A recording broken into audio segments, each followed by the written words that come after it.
Assalamu alaikum Maryam community. We hope and pray that all of you are doing well and getting ready for the special month of Ramadan, inshallah. Today, we would like to present to you some exciting news regarding the Parking Lot Improvements Project. Parking is an essential element of Maryam Islamic Center infrastructure, and when well utilized, it can contribute greatly towards a healthy community. Phase 1 of this project originally started in March 2022 with the addition of a new parking lot before the start of last year's Ramadan.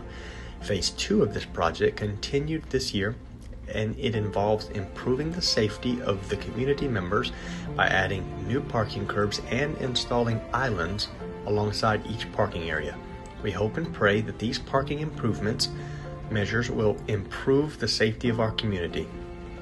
There were two main scopes related to this project. Number 1, completion of a new master plan study, and number 2, completion of a traffic control study. We strongly encourage all of our community members to get involved and support the construction projects in any possible way. Jazakum al khairan, and we look forward to providing you with more construction updates in the near future.